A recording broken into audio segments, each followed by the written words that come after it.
Good morning, wonderful beings. Hi, how are you? It's so good to have you back in my little podcast, my little home, my little community. Thank you so much for being here. Thank you so much for listening.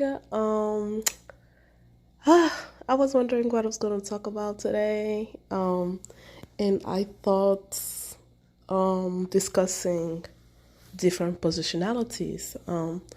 I believe in an earlier podcast I talked about identity negotiation and how we negotiate our identities on a daily basis, right? When you are going to work or you're meeting your coworkers, you wear a different hat, you become a different person.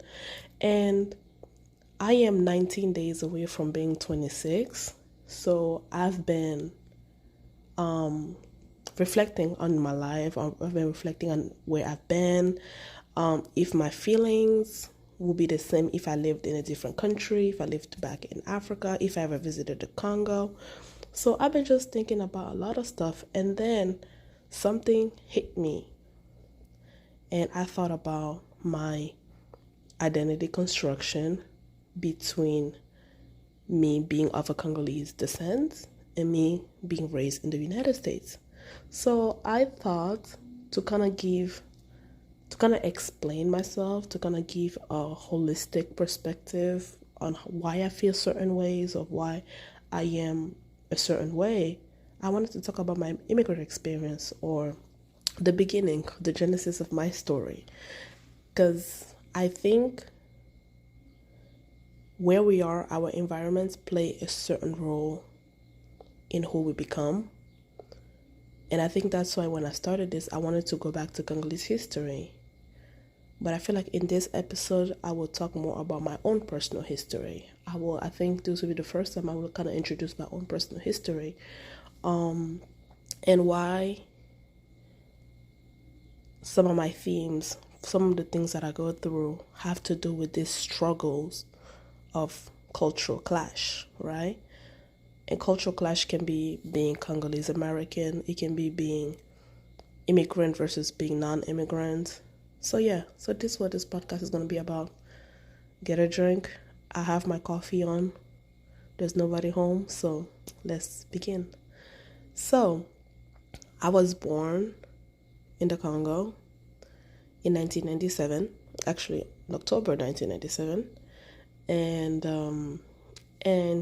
1997 is an interesting year for the Congo, right? It's the toppling of Mobutu is going to be happen, and there will be a new president, a struggle for power, and destabilization in the country. So, due to that, my family moved like within I think weeks after my birth. So I do not have a physical recollection of the Congo because I literally moved out of the country within weeks of my birth. So we lived in Central African Republic. My first language was Sango. And then after the war spread over the neighboring countries, my family had to move again. So we lived in Benin. We lived in a refugee camp for 7 years. So the first 7 years of my childhood, I spent it in a refugee camp. And I think for me, I don't like to talk about my refugee experience because I think when somebody hear refugee, they hear poverty, lack of education, lack of access, lack of this, lack of that, which is true in certain cases. I'm not saying my childhood was perfect, everything was roses. However, having visited a refugee earlier this year, when I think back on my childhood, although it was tough, although yes, there was poverty, yes, there were days we went without food. When I think about my childhood, I don't think about that. I think I always talk about my family being refugees, but me just being me, because it's different when you have the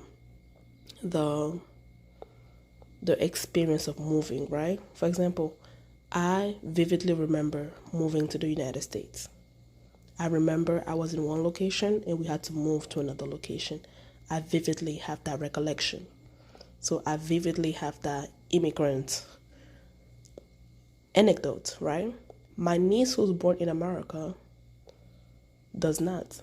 She doesn't know what moving look like, I don't know if that makes sense. So my mother and my father can talk about the difficulties of like the struggles of being refugees and everything. When you are a kid, you're just being raised in an environment that you're just being raised in.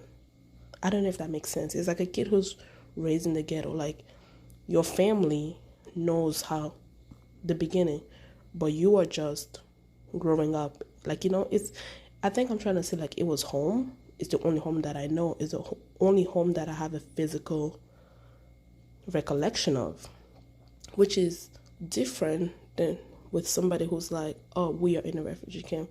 For you, when you're a kid, you went there since you were like a toddler to when you're like 7, 8, 9. You're like, this is where I went to kindergarten. This is where I made my friends, right? So my attachment to my upbringing does not contain the higher level of the negative connotation of being in a refugee camp.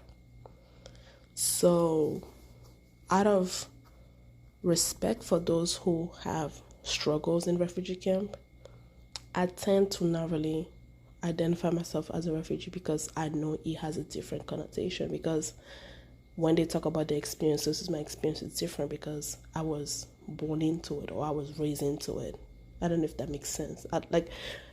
It may sound crazy, but I don't know if that makes sense. So yeah, we lived there. I went to school there. I did kindergarten there. Kindergarten, you start kindergarten from age 3 all the way to 6, and then they give you a test. They gave me a test. I passed the test, and I skipped the first grade. Yeah, so I never went to the first grade. I think I was in second grade for like a couple of months, and I moved to the third grade. My family is a traditional Congolese family, and the funny thing about my family is this where we are Congolese. This is where you can see our Congolese identity. We are in a refugee camp, poor as hell, but my family was the most bougiest poor people I ever met in my life. Because Congolese people, listen, when I heard that phrase, fake it until you make it, that's the legal, social, political definition of what it means to be a Congolese. Congolese people will have nothing in the bank account. Nothing, my brother, nothing. But when that man would dress with his bright colors, bright pink suits, bright orange suits, you will not know that Oga don't have no money. You see, like, Nigerian scam and tell you, hey, I'm poor, give me money, right? Word print, give me money. Nah. Congolese appearance is a scam. Because we don't have it, but we pretend to be rich. And we don't tell you, hey, I'm rich. I'm a prince, give me money. Nah. We are prideful. That's the difference between a Congolese and a Nigerian. A Nigerian will say, I'm a prince, so give me money. But give me money. Congolese person will tell you, I'm a prince, I have a car, and you fall in love with that, then you find out they have nothing. That's the difference. Oh, I swear to God, I won't get in trouble for this. But yeah, that's the difference. My parents were bougie. My mother spoke bougie French. My father was a chemist in Congo, but he brought that bouginess in a refugee camp. Everyone respected my dad. Because when this man speaks French, you would think he's a white man, And I was also born with a stuttering disorder. I stuttered, and I still do, but it's well managed now than when I was a kid. And so I had to deal with that, feeling like I wasn't normal or I wasn't like the majority. So I always had this thing. So being a minority or being the underdog has been literally the story of my life. And then through the resettlement program, which is a program that countries like the United States, Canada, Australia participate in, where they accept to take some refugees in, we were accepted to come to the United States, and that's how we moved to beautiful Rhode Island. And since I was 10, I was a Rhode Island girl.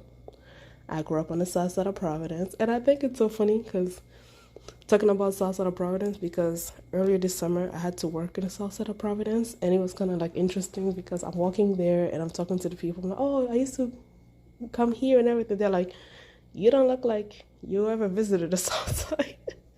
And I think because I carry that Congoleseness with me, because like I'm telling you, you will not know we are poor. You will not know. And you know what's funny? I think poverty is a state of mind, because the happiest people that I know are the people who are financially don't have it. Like, wow, you don't have nothing. You don't have clean water. You go take a shower in the river or something, but they are happy. They are dancing in the streets. Like, that's what I remember about my childhood, right? So, yes, I grew up in the south side for like 5 years, and then we moved to north end of Providence. Um, Very modest family. My family, my parents finally separated in 2012. Well, that's another funny story. Well, when my mama asked my dad why they were getting a divorce in 2020, in 2012, um, my dad, being the true Congolese man that he is, with all the stupidity that Congolese men carry, he said that the reason why they were getting a divorce in 2012 was because back in 1997, when my mama was pregnant with me, she cussed him out. Uh, I swear to God, it's so hard to talk about it without laughing, but it's like, yeah. And you are like, and it's funny because you're going to school, you're an American, because as a kid, you become an American fast, right? Because you acquire the language quickly and everything. And then you come home to the crazy Congolese house and you're like, oh, I really don't want to be part of this family. But I think that's what my life has always been. I've always had to compete between two different cultures, two different countries, two different.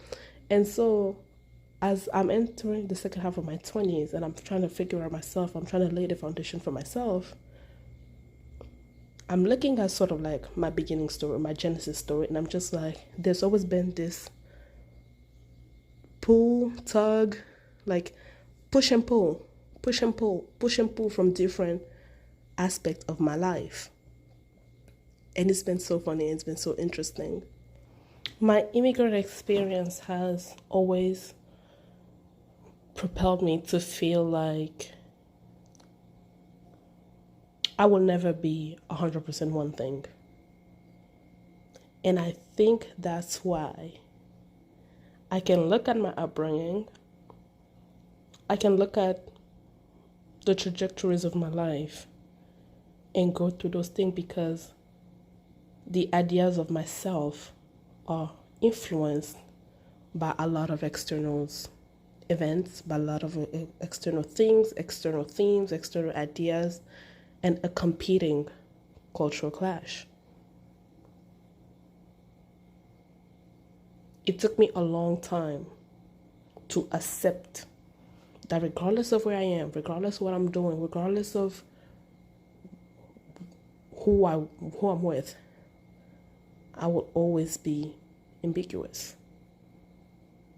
My perspective are very ambiguous. Even in my field of studies, I always look at things from an ambiguous, multicultural identity negotiation perspective, because I can't help it, because that's who I am. I've always migrated. I've always been a nomad. That's my Genesis story. So if I can understand that and I can comprehend that, it helps me tackle the struggles that I have more effectively for myself. And that is where I'm going to stop today. In the next episode, it's going to be a little bit more comedic. I will talk about culture differences, my first culture shock, becoming an American, my introduction to Blackness, how I had to also deal with a different type of identity construction and identity negotiation, as part of my immigrant and my foreigners story. Thank you for listening, guys. I'm 19 days away from turning 26, and I would really love it if by my birthday I can get 100 listeners. So please, please, please subscribe or follow, share, like, comment. I'm honestly getting more comfortable with talking about these topics, and I really want, and I'm starting to have big dreams about this community. So thank you for listening. Thank you for being here. I'll talk to you next time. Bye.